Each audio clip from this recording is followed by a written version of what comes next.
Oh, well, hello there, friends and family. Glad to have you back today here on the old home place. And yep, I'm back staying at the home place. And we're going to talk about that a little bit today. As you know, in my last video, I went out to check up on how my little community was doing as far as, not holding church services. Because in my opinion, that just exposes far too many people to this COVID-19 disease or virus, or whatever you want to call it. And I wanted to make sure they were heeding my warning. And I didn't go out for pleasure. And yeah, I've been here at the house since 16th of March. Today, other than my trip yesterday out in the car all by myself, was now 21 days. So I guess I could restart the count, but I'm not gonna. But I've got to drop by the compost pile and put my scraps in it. Then I'll come back and we'll talk a bit. So y'all can stay with me if you like. So I know last time I walked around the yard here, some people mentioned need to mow the grass. And true, that's true. But this is exactly the reason I've not mowed it yet. You see these right here? See those? Those are dewberries. See how nice and big and plump they're getting? There's another one there. You can see others here. I'm going to try to hold off as long as I can so I can pick some of these. See, there's a bunch more over here turning red. That and there, all throughout my yard, courtesy of the birds. So, for those of you who have said I need to mow the grass, well, that would be true. But that's why I'm holding off.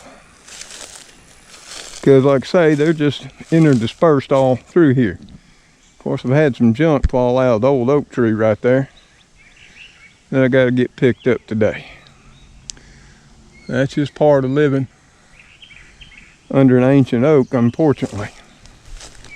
Plans was this year to get a tree trimming service out here to cut all the dead out of this tree. Of course, you can imagine that's going to be hard to do with this COVID-19 spreading across the U.S. But I'm going to try still. I've just been waiting for it to get to the drier part of summer because they're going to have to bring in a boom truck, and it's pretty heavy. And the ground here is still, even though it's hard to see the way it's grown up right now, it's hard to see that it's still quite wet. Now another reason I haven't mowed the grass yet, and this is what I do every spring, since I really don't care about a manicured yard no more, is I let this grass come up, I let it form seed, and you can see them right there. And then I let that seed mature, which it will, it's drying right now. And you can see it's just everywhere. That seed will drop, then I'll mow it, and in here I've got hairy vetch all dispersed throughout the yard. And that's blooming, and will form seed as well. And then I'll let that seed drop. And yes, when I mow it, some of that will get caught up in the mower and the baggers. But as you can tell from when I did last year, by everything that's come up this year, you don't get it all. And then of course I compost all that. And heat that compost pile up to the point where it kills the grass seed. And sometimes it kills most of the hairy vetch seed. Other times not so much. That's okay. Doesn't cause me too big of a problem. Now, like I said, I've got to start getting my different planting areas ready. I'm way behind the curve. But One thing I forgot about in stocking up was getting some soil to top off my different planting areas. My raised bed, my planters. But I've still got some pretty good soil that I can get. And right in this area, even though you can't tell it, you'd have to look at some of my walkabout videos from last year. I've been putting grass clippings and leaves on this particular garden plot for the last 2 years. In fact, at times it would be 3, 4, 5 feet thick. And then I just let nature take its course. It starts composting and the worms come up and start eating it from the bottom. And you can see right here where I dug through what was left of the leaf mulch, looking at the soil tilth. And this is not my dirt. This is the compost. And some dirt that was made from those thick piles of leaves and grass clippings and other underbrush that I've been placing on it for the last 2 years. It's beautiful looking stuff. And some of this I will scrape up and use to top off my planting areas and my garden beds and my planters, rather than going out like I normally do every year and buying it from someplace like Tractor Supply or Walmart. Now, my son called me Saturday, check on me and asked me if I need anything. And he asked me about, you know, stuff for gardening. And I told him really the only thing I didn't have was some soil to top everything off. Of course, he offered to go get it and that, and I said, well, let me think about it. Maybe I'll put a list together. But the more I thought of it, I got plenty of this, and this is way better than anything I could buy. So this year I'm gonna make do with what I got and what I've made myself. And it's this particular compost is all over, about a 30 by 30 garden plot. Now, I won't take it all. I don't need it all. Of course, then again, this garden plot don't need it all either. And then when I'm done, got all the beds topped off, everything done, I'll come in here with the tiller and I'll give it a quick till and think about what I'm going to be planting here this year. Because I really want to expand my garden plantings this year, if I can.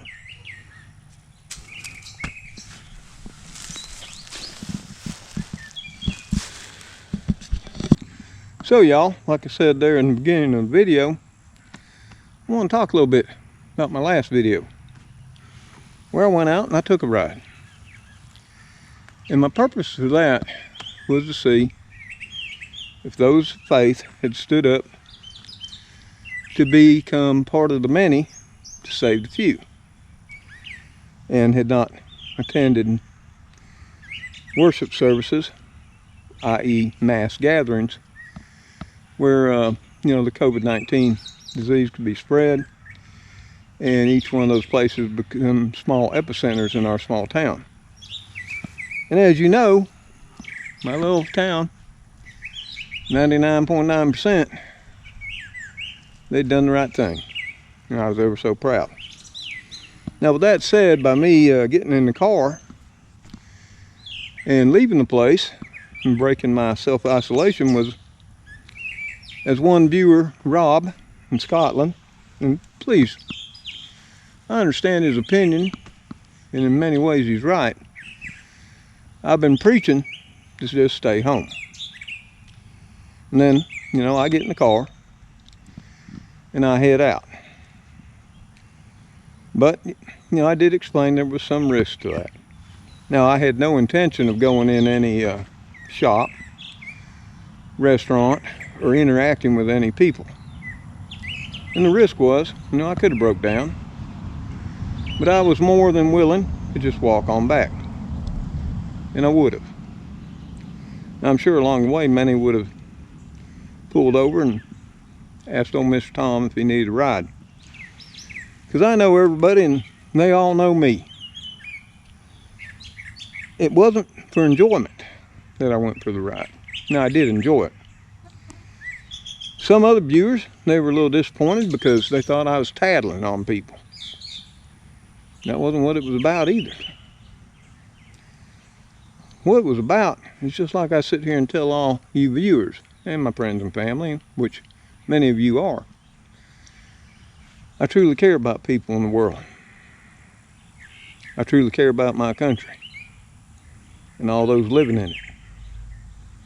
All my life I have. I've gave up my life to help defend them, protect them, and to work on things and build things during the course of my career to make their lives better.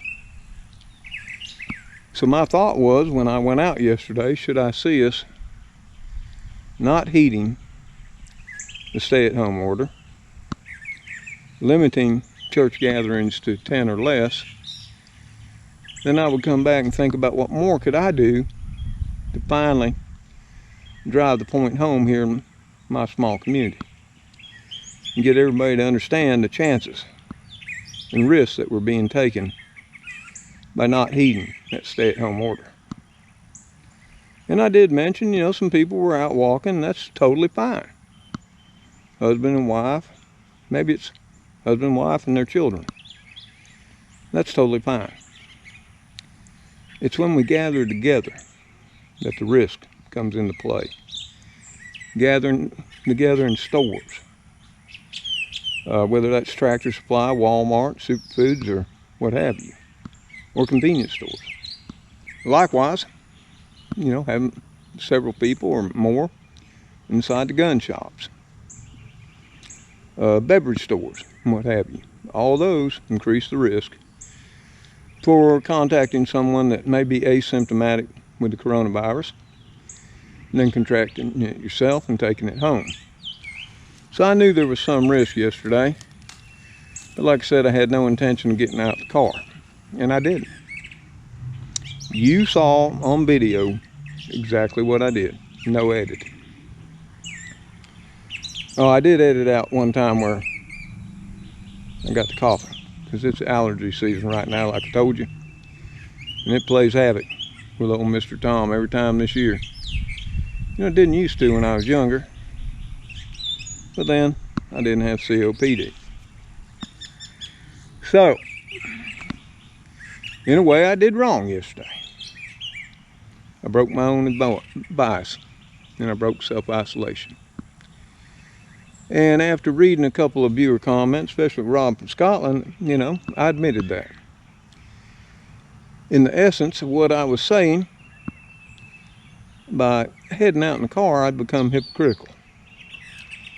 That's something I've never strived to do. Of course, when I replied to him, I told him I wouldn't be going out again.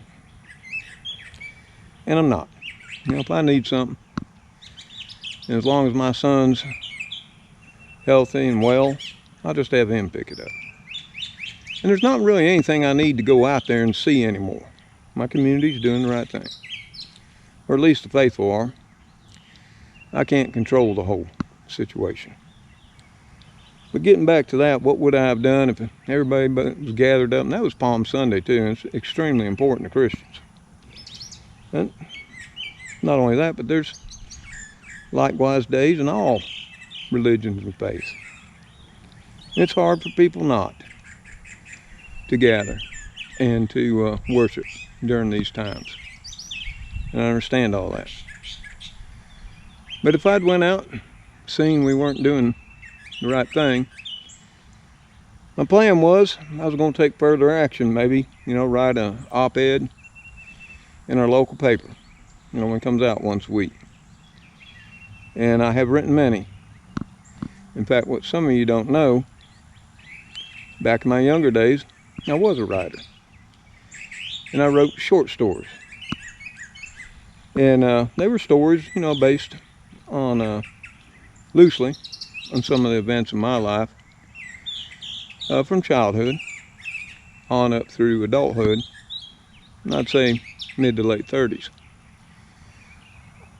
most of that writing was for my daughter. And my daughter and my son both, from the very time they were wee little babies, I read to them. They'd come climb up in my lap and Dad'd read them stories. And then over time, I wrote them. That's how I got into writing. I wrote them some stories. And those stories I wrote, my son enjoyed them. But to my daughter, she just clutched them to her heart. In fact, when she was just a wee baby, she had me print them out. And she still has those original copies.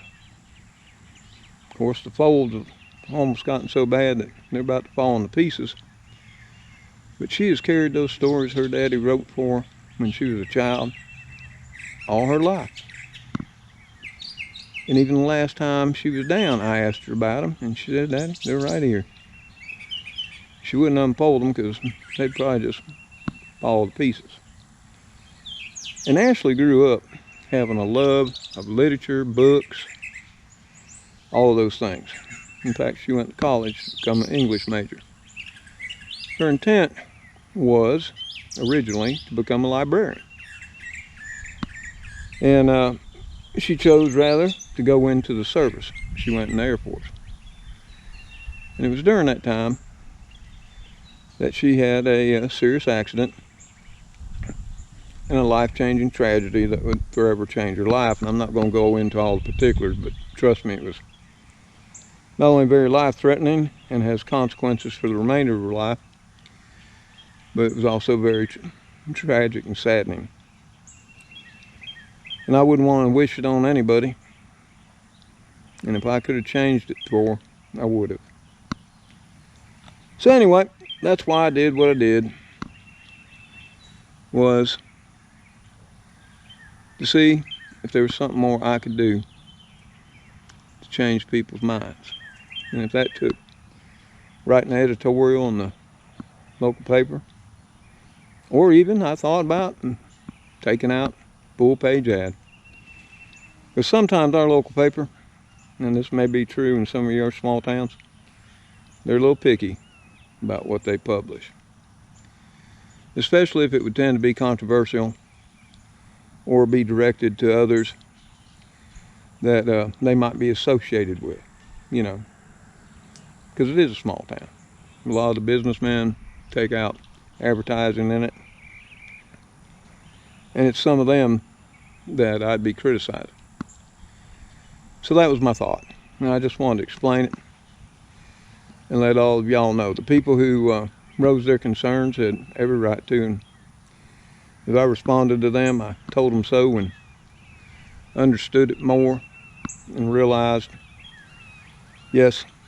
So here on the 21st day, April the 6th, I'm not going to go into numbers today. I think we're all aware they're continuing to rise. Active cases are continuing to rise. New York's still the hardest hit, with New Jersey coming on strong behind it. And then, of course, we got, Florida, Louisiana. And the death toll keeps rising, none of which is good. But, hopefully, from what I heard today, we're starting to see a slowdown. So maybe, for those that have heated the device and are staying home, it's having an effect. Now, what will happen when we all try to resume our normal lives and go back to the way we were, and hopefully we won't go back to the way we were. I'm hoping that this has taught us some lessons,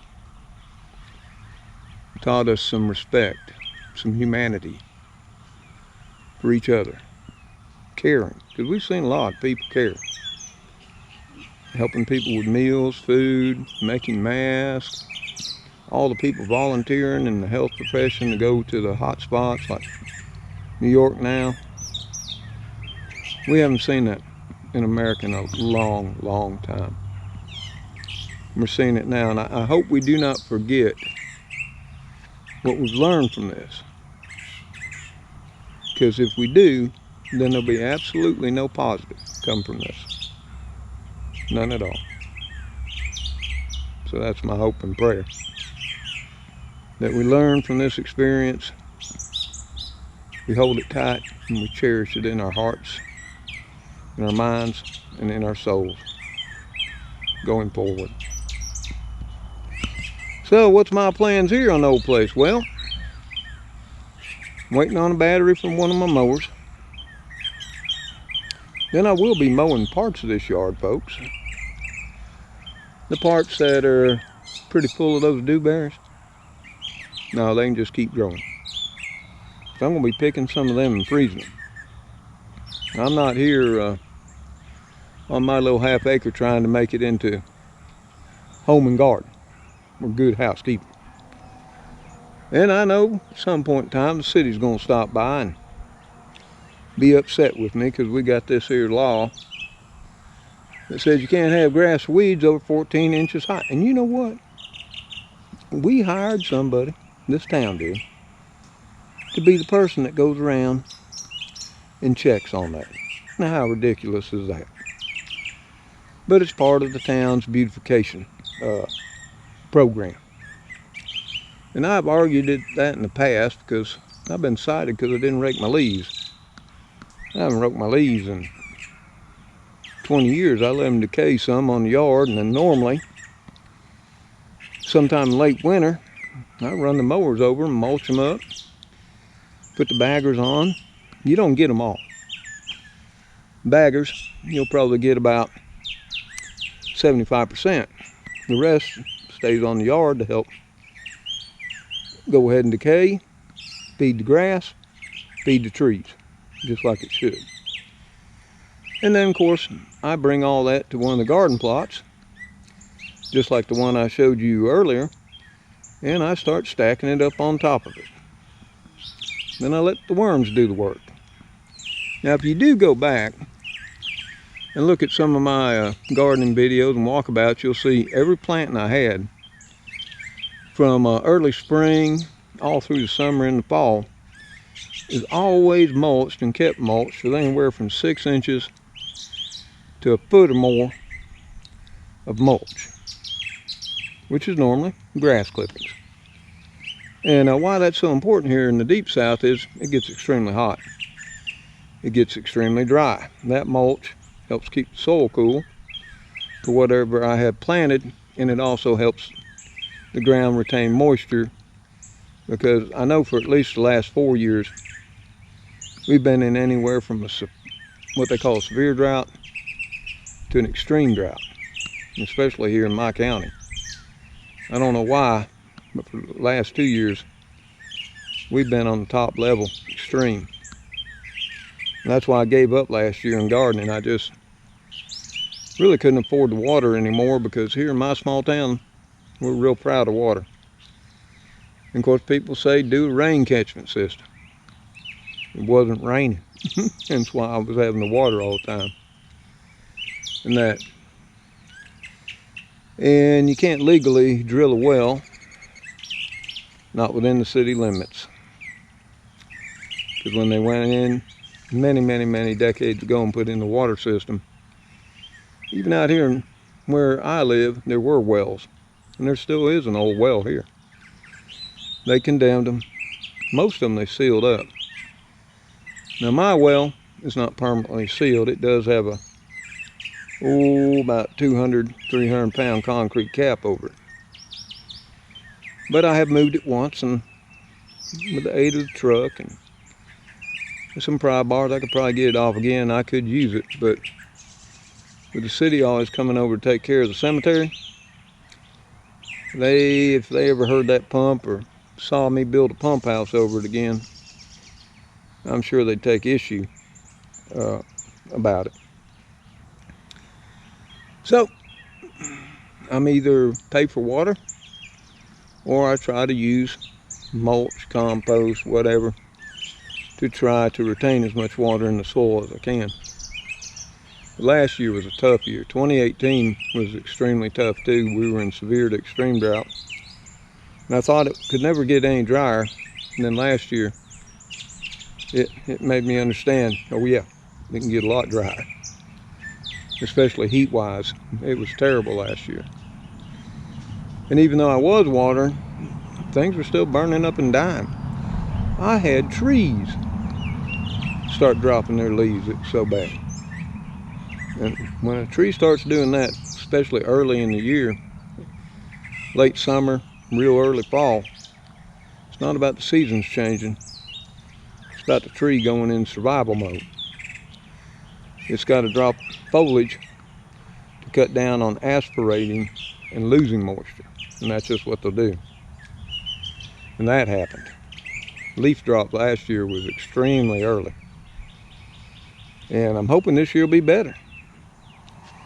And we have been really wet this winter. And we were very wet last winter. And even more so this winter. But now that we're getting into April, last week of March, no rain. It's supposed to rain this week. But I keep looking on radar, and I'll be darned if I can see where it's going to come from. But who knows? We can hope and pray. So, like I say, the plan is get the battery in the mower, get some of this place mowed up. I started clearing off another planting area yesterday, and it just got too hot to keep working. I gotta get in shape. And like today, it's 85 degrees out here with a very light breeze, partly cloudy skies, mostly blue, but with scattered clouds. Of course, you can hear the birds. They're just as happy as they can be. You know, I don't hear them this much, and I got all the windows open in the house when I'm in the house, but it seems when I come out here, they're just thrilled to see me. Of course, they do know I'm the man that feeds them, so maybe they are. But I do hope this video finds y'all well out there. Healthy and happy in your homes. And I hope those of you who can are also getting ready to, or maybe you've already finished up depending on where you live, get your plants going, get your gardens going. If you live in an apartment, you know, maybe you got a balcony, maybe you can do that. Or a little patio, you can do something. And what I'll be doing here, maybe in the next video, if not, it'll be the next. I'm going to show you how to do it where we don't have no store-bought stuff. Because, you know, we've gotten real dependent on that. Bag soil, pots, all those store-bought amendments. And I'm going to be going back to the ways of my great-grandfathers and my grandfather and my daddy showed me. They didn't run to Walmart, Home Depot, or Target at the beginning of every gardening season. Trust me, we didn't. We didn't have the money even if we would have wanted to. And we still grew amazing gardens. Imagine that. So that's what I'm going to try to show y'all too, those of you who are interested. Some will be, some won't. Maybe it'll encourage you, even in a small way, to get out there and start producing some of your own food. If nothing more, or at least to me, it's always a joy and exciting for me to plant seeds and then come out and check on them every day. And then one morning you walk out and they broke that soil. Then the next day, they've got a leaf. In the days that follow, they continue to grow. I mean, I'm just as happy as I can be when that happens. And I hope, like I always say, I want things to be educational on the channel and informative. And since I tend to not do a lot of editing, sometimes it can be rather entertaining. So y'all, don't got much more to say today. I'm going to continue clearing off one of my old plant places. And like I say, if you watch past garden videos, you'll know I call it the old clothesline pole planting area. Yeah, it's not very big. And I'm going to get the rest of it weeds pulled. The soil broke up with my little hand cultivator. Sit down tonight and between my planters and it, decide what I'm going to put in. probably tomorrow. So until I see you on the next video, folks, y'all take care and stay safe out there. And may God bless each and every one of you. Goodbye for now. Yep, gotta get back clearing this off. Yeah, I made good headway. But I still got a ways to go. I gotta get on inside there. I'm trying to get this finished up before dark. That way I'll have at least 2 places to get something go. I'm behind the curve. That just means it'll be harder growing through the heat of summer. But it's not like I haven't done it before. I can do it again. So, I'm gonna take it on in the house. Get me some nice cold water. Maybe fix me a sandwich. Sort of thinking maybe I could whip up some chicken salad. I got canned chicken, some celery, some onions, pickle relish. I got a few eggs left. Yep, I think I'll make some chicken salad. Later, all.